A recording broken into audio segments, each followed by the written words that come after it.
And a cold email got me my first job, and it was a dream job for me. And when I was in college, I was super lucky. I was in New York City, and there's all these, startups, and they need free labor, and I was super keen to intern.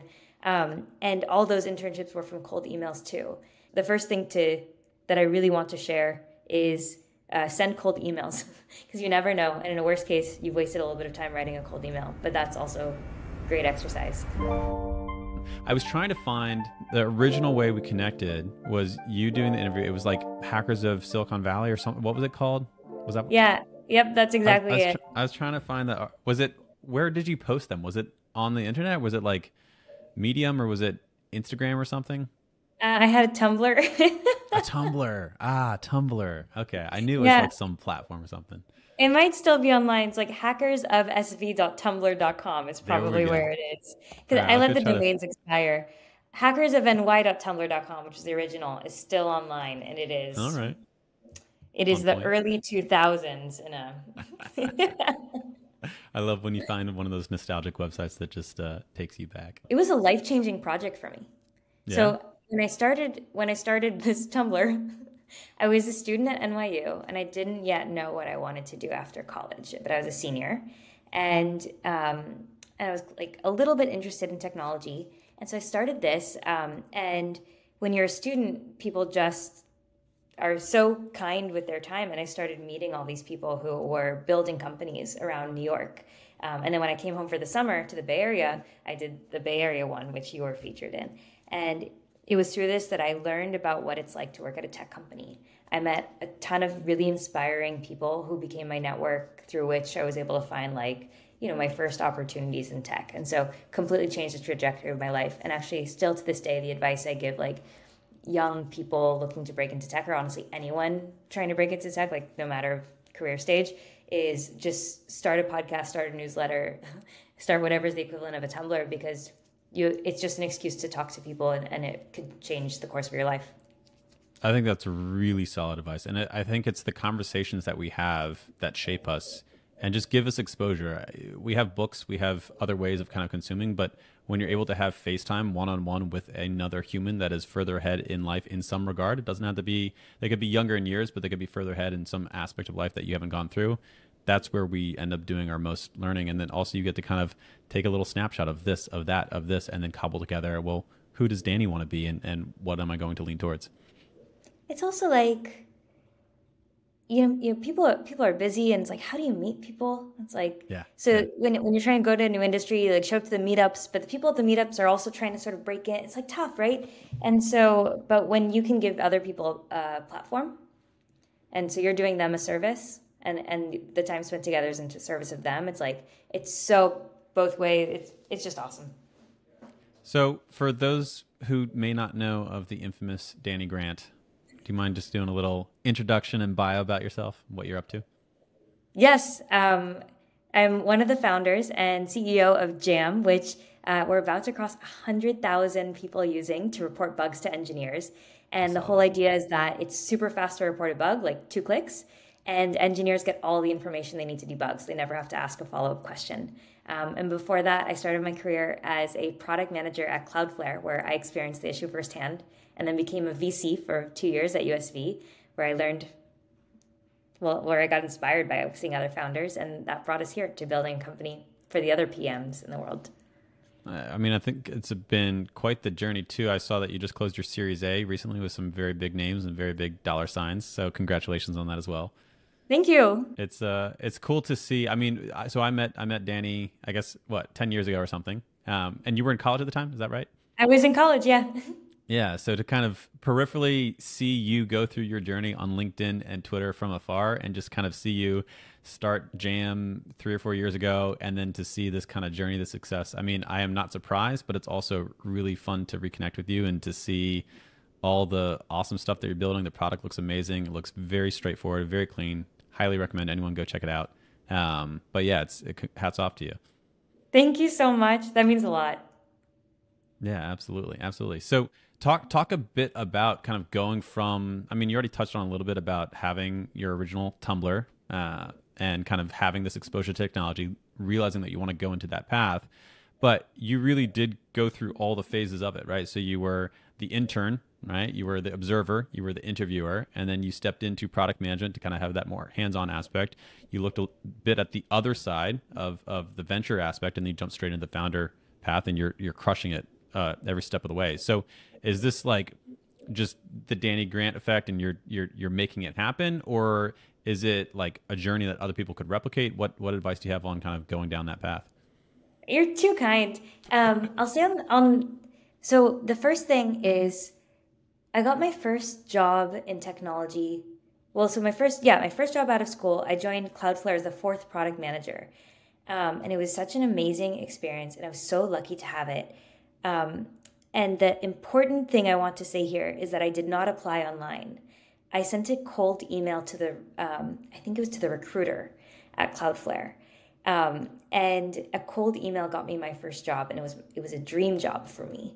And my takeaway from that, and when I was in college, I was super lucky. I was in New York City, and there's all these startups, and they need free labor, and I was super keen to intern. And all those internships were from cold emails too.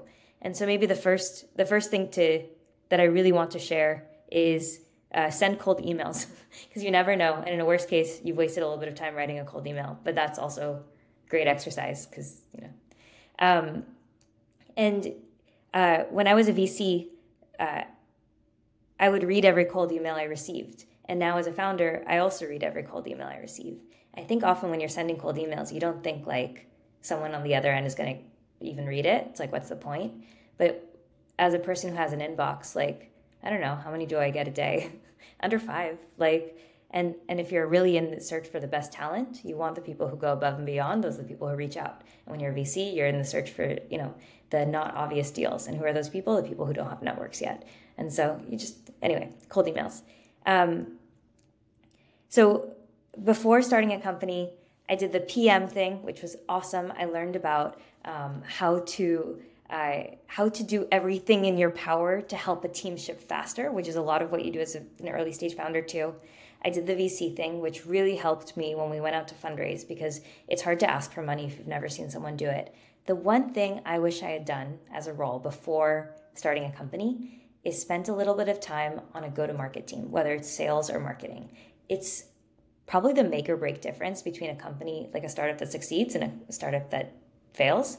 And I'm learning it on the job. So that's the one thing I wish I did before I started a company. So what would that have looked like if you spent more time on the go-to-market team strategy ahead of time? There's a saying in startups, which is like, first-time founders focus on product, second-time founders focus on distribution. Like I totally fall into that trope. So the first time we launched the company on Product Hunt, I spent all my time in the weeks leading up to it 100% focused on the product and making sure it's, whatever. And then the launch, the thing that launched was our landing page. You couldn't even sign up for the product. There was a wait list.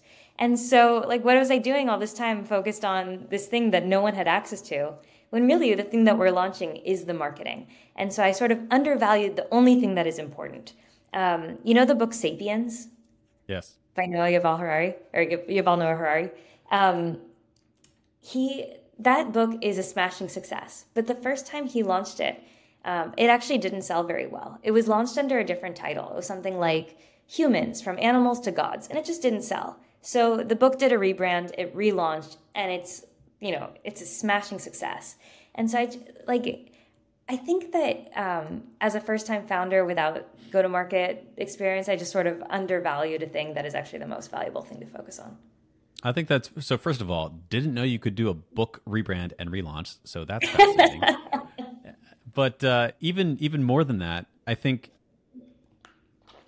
I myself have the background as self-taught engineer and product manager and designer, and so I also had the same bias of kind of overly fixating on the thing, because I want the thing to be really good. I want it to be beautiful. I want it to work. I want it to not have bugs. And you almost discredit kind of sales and marketing because it feels like it's this sleazy car salesman or trying to manipulate people to do the thing that they don't necessarily want to do. But it's not true. You have to have both, because if you have the best thing in the world and no one knows about it, then it's worthless. And equally, you can't just brag about something that sucks, right? So you want to make sure that the product backs it up. But you need to have that demand. You need to have that exposure. And I think, as creators, often it can be very scary to kind of do that self promotion and put yourself out there. But it is the thing that is the business aspect of building a technology startup or any type of startup. It's the business piece that makes the rest of it possible. And so if you're not focusing on that, then you will almost definitely fail, which to your point is why there is that, second times founders focus on distribution. Totally. I also think that like you can't see the best marketing because it is so effective.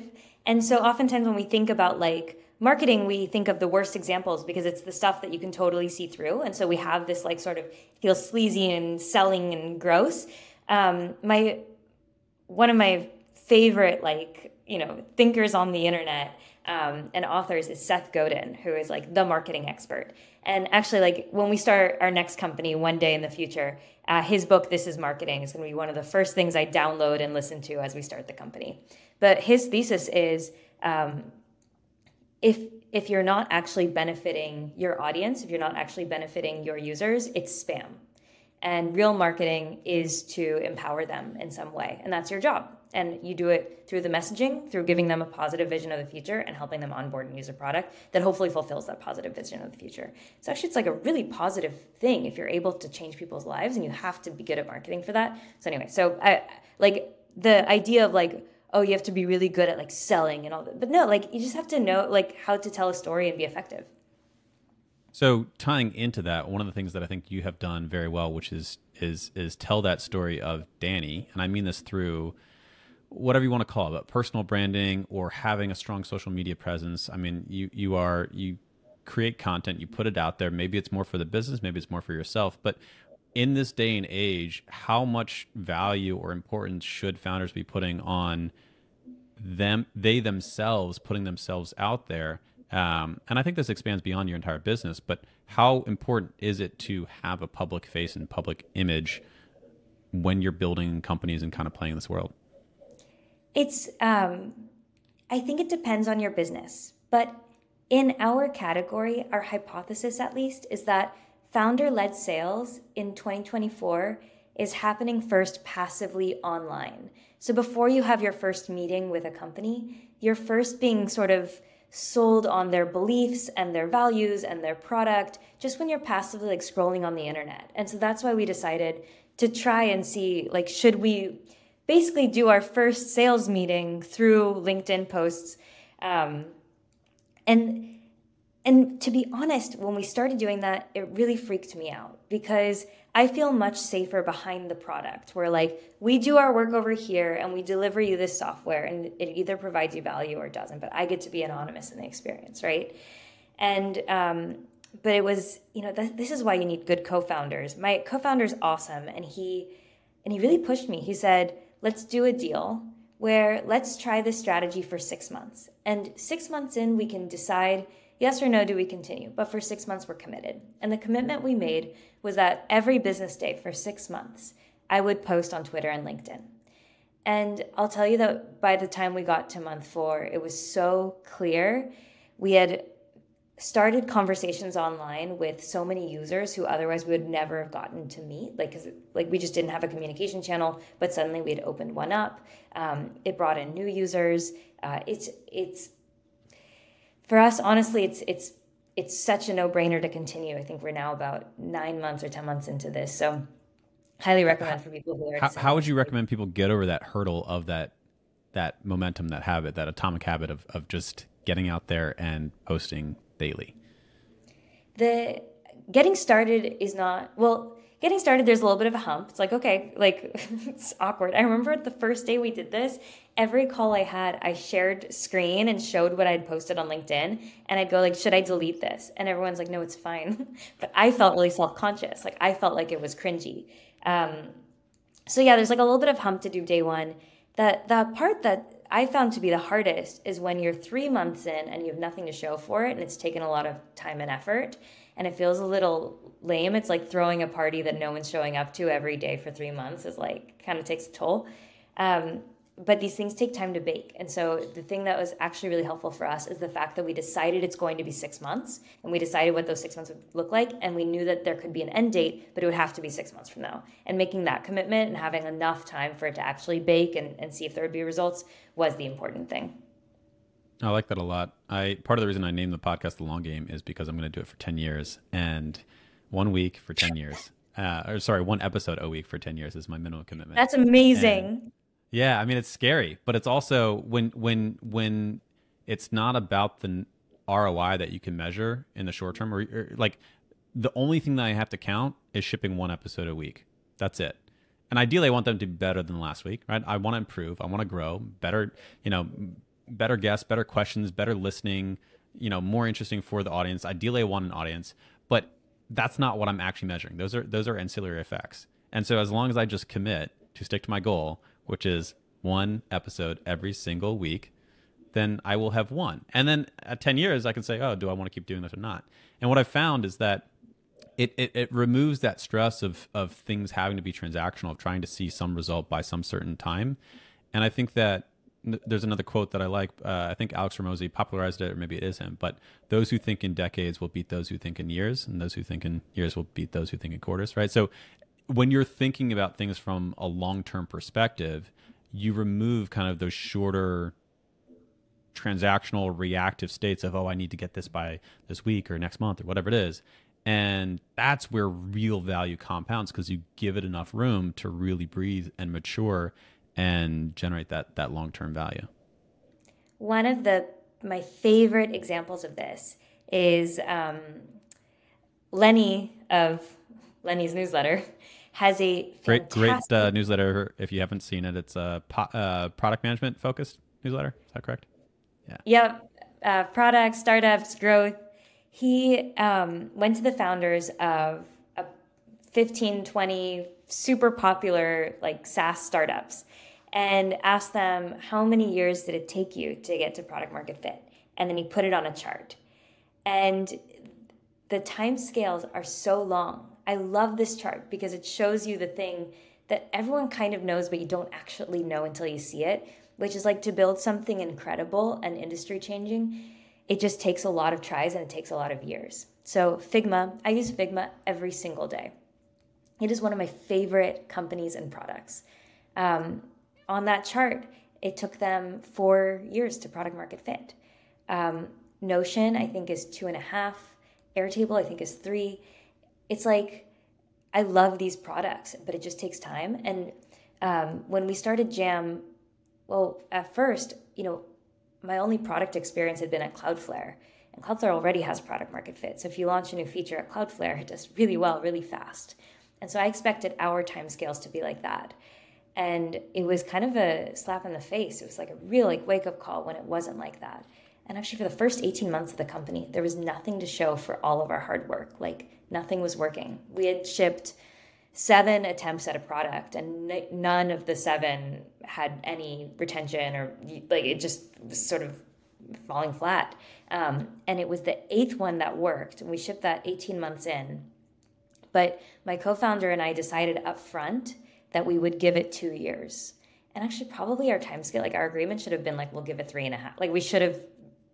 We should have even allowed more time. But the fact that we had committed to 2 years meant that we kept going. And I'm not sure that we would have. There's something about just committing to a longer term that is really helpful.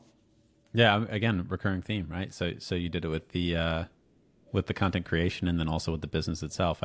I wonder what it would look like if more people did this in more aspects, whether it's their personal health. Again, I'm not going to focus on losing 20 pounds, but I'm going to focus on going to the gym 2 times a week for 6 months or 12 months, right?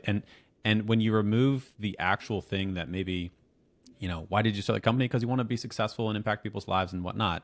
But that's not something you can control. What you can control is showing up every day and putting in effort. And I think when we focus on, circle of concern versus circle of influence, and we focus on the things we can actually have impact over, and then we commit to doing that on a consistent basis, because consistency is important. Otherwise, you lose momentum and you don't actually compound that growth. That's where the real magic happens.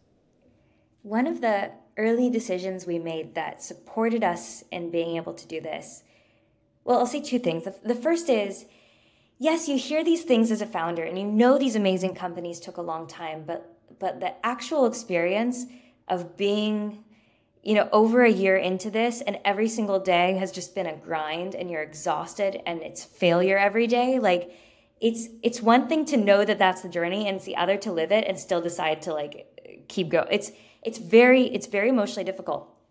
And one of the early decisions that we made that helped us do that, and I actually recommend for other founders, is we were in a very lucky position where some of our friends are also investors, and we could have had friends on our cap table, what an amazing and lucky position to be in.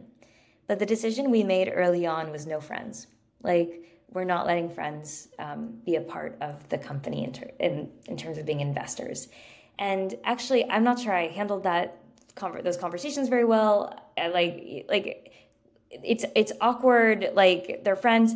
But the thing that allowed for us is during those 18 months when I felt like this is tough, I could still go and hang out with my friends, and it wasn't a business meeting, and they cared about me as people and not the company.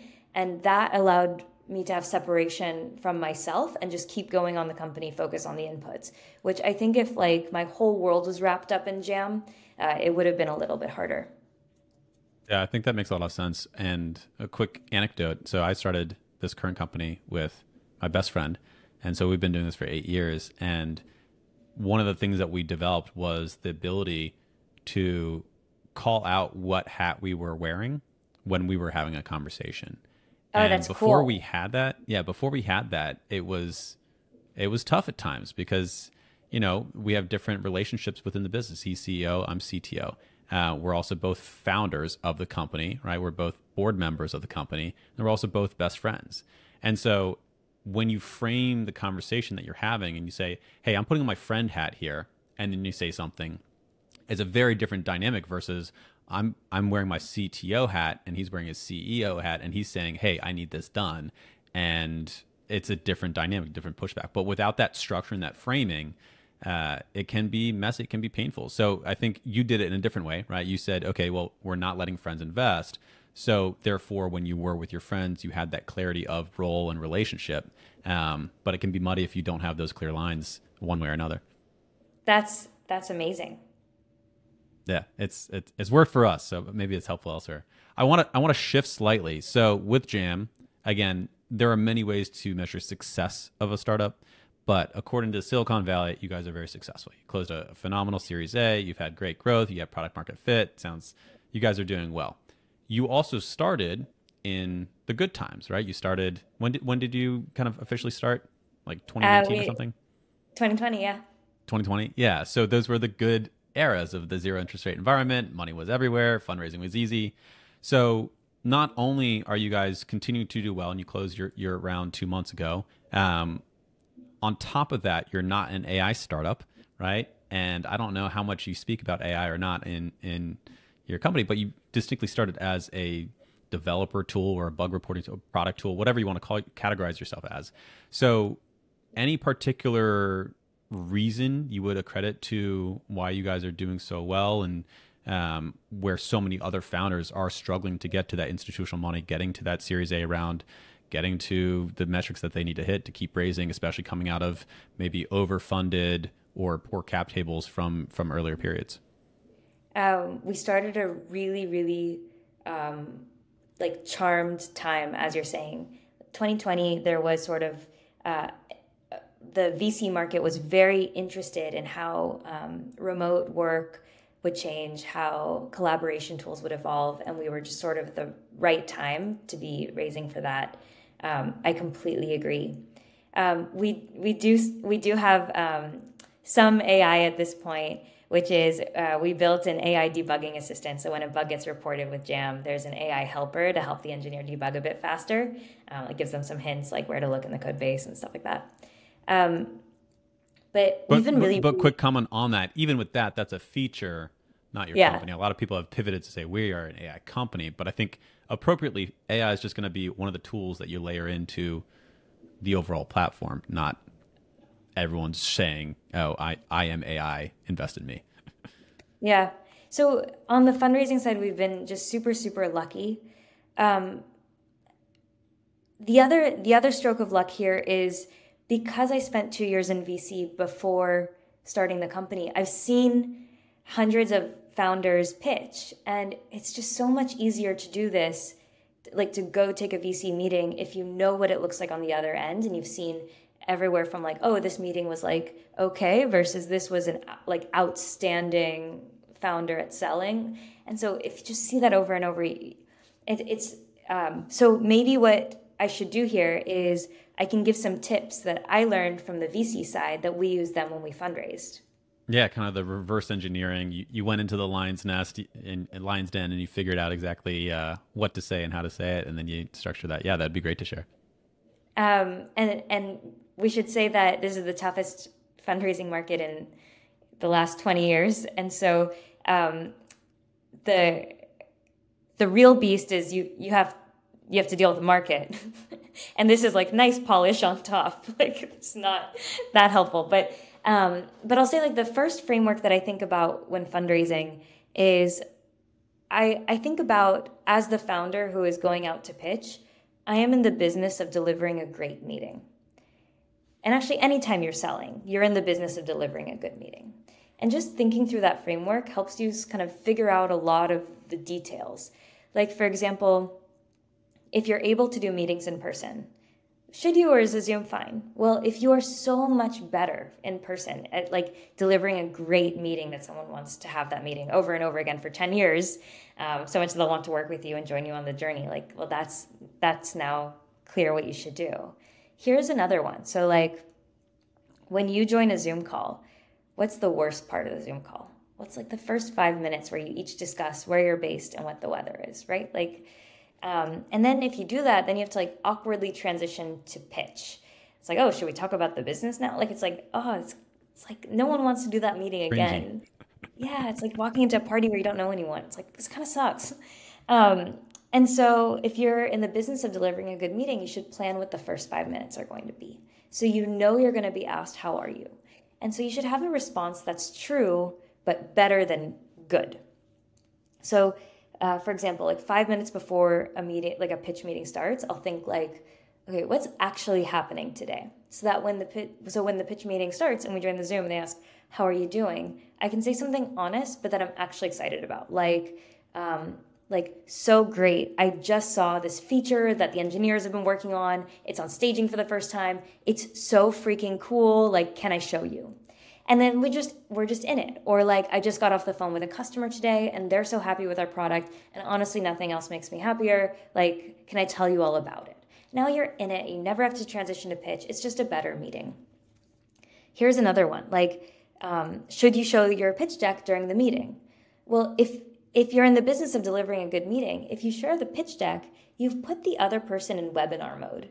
Like, just as soon as you screen share, the other person just gets like the like signal to like zone out and eyes glaze over because you've basically told them the part of the meeting where you can interact is over, right? Like now you're in listening. So it's like, and so I would not share the pitch deck during a meeting.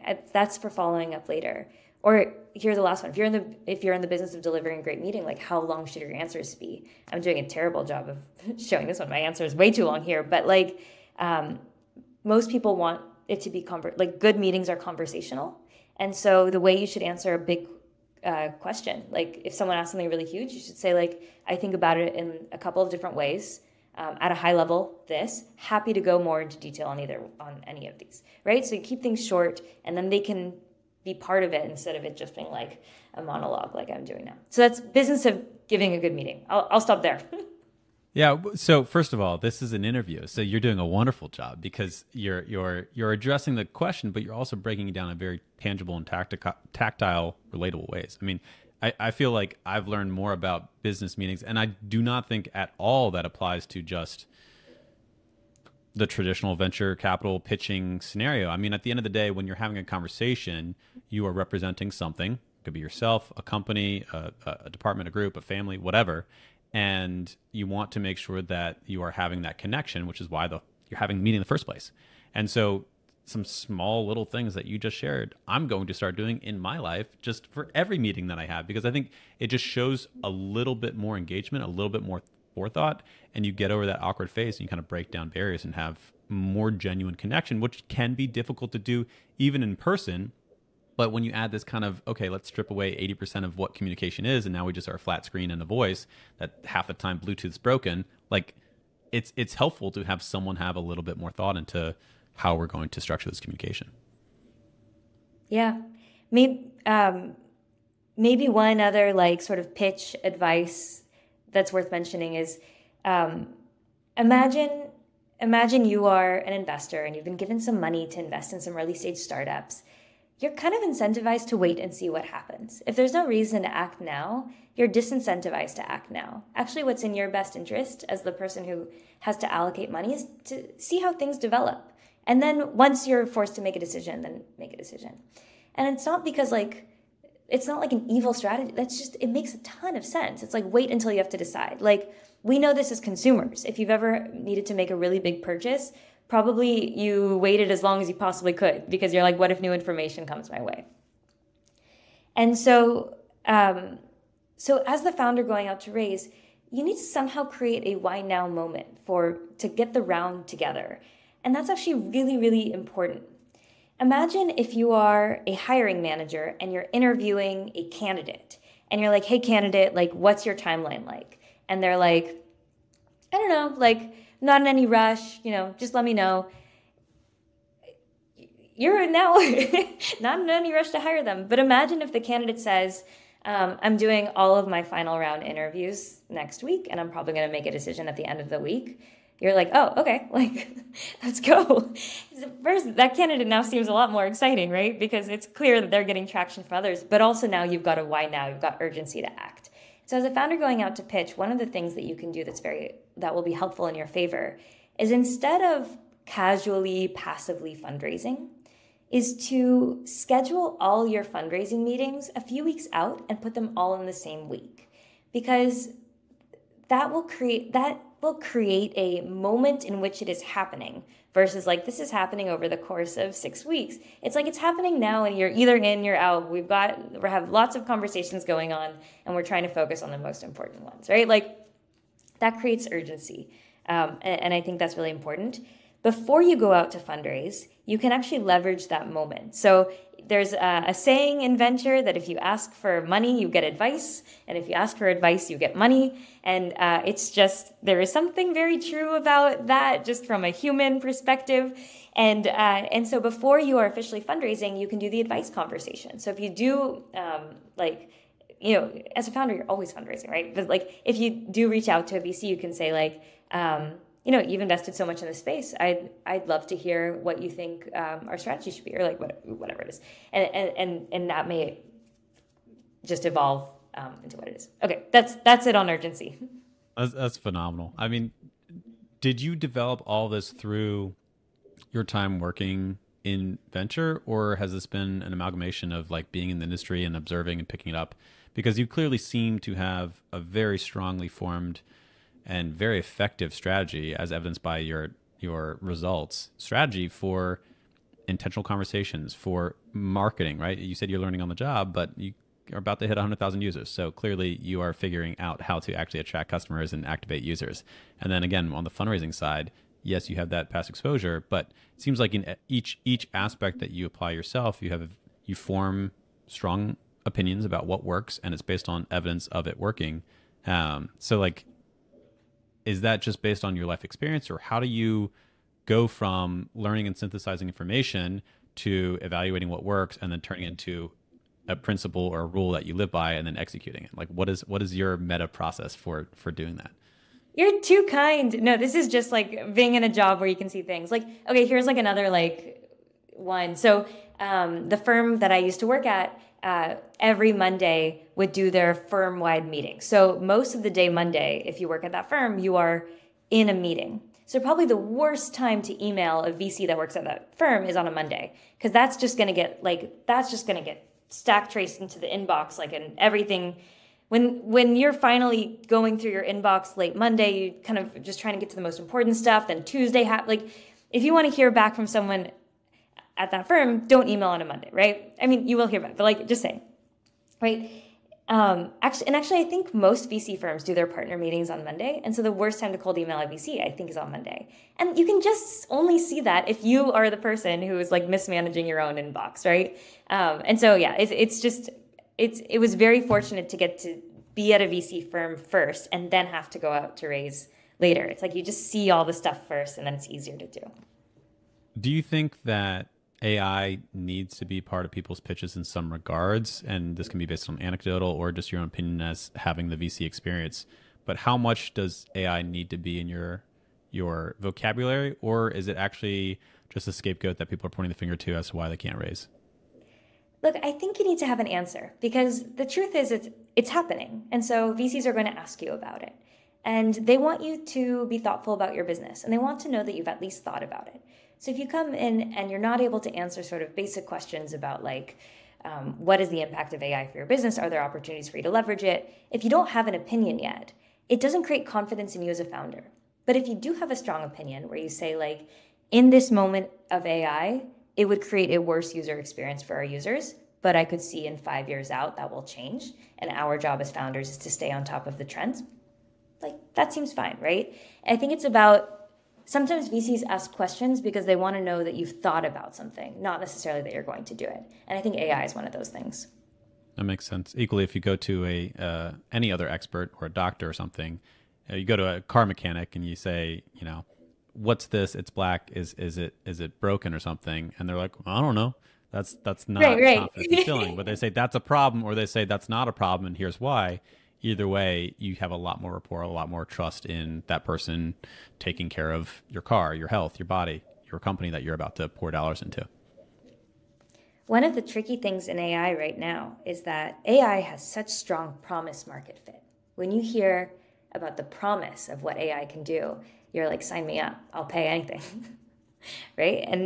And then you go to use it and you're like, oh, it's like almost there, but it makes me a little bit slower at many things because it's not that good, right? It's like having an intern I didn't train. It's like really well intended. The potential. It's all potential, but yeah, that's a good way to frame it. And the other thing happening is people's lives rely on software.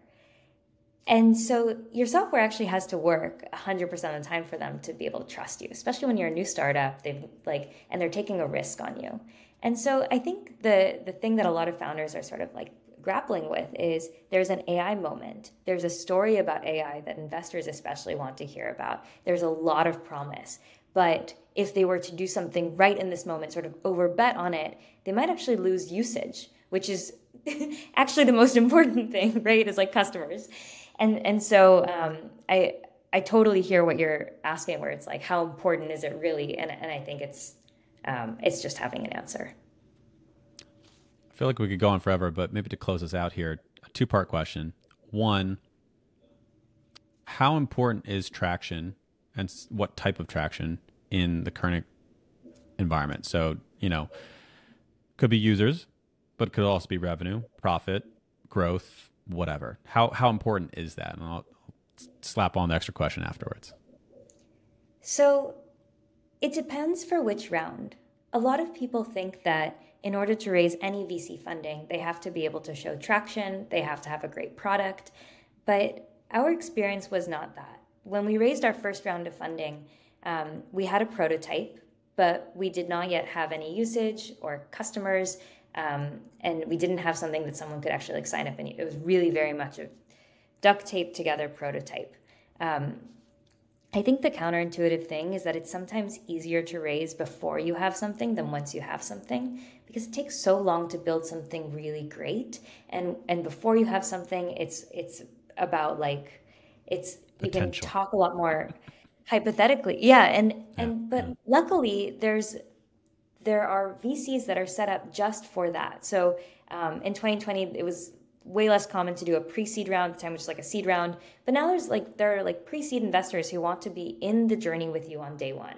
And so I think if you can just target your stage by traction and progress to the right investors, it matters a lot less.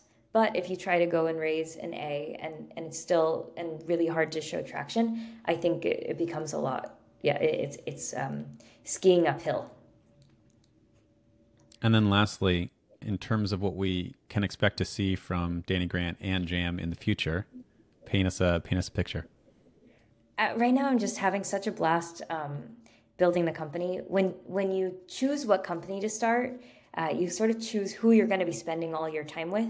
And I just got so lucky because all the people who I get to spend my time with are people who build software. And so they're all people who have decided to try and change some corner of the world and do it themselves by building something. It's like just freaking phenomenal. So if you go use our product, Jam.dev, and you have any thoughts about it, I would love to hear from you. My email is Dani@Jam.dev. And the thing that you should expect in the future is just we'll keep building for you because our users are just like freaking awesome people trying to change the world through software, and we want them to do more of that. There you have it. Thanks so much, Dani. It was wonderful to have this conversation. We're going to have many more in the future. Thank you so much for having me. This was so cool to reconnect after a decade. Yeah, right? Well, happy Friday, too. Yeah, same to you. Have a great day. Yeah. Thanks so much. See ya. Bye. Bye.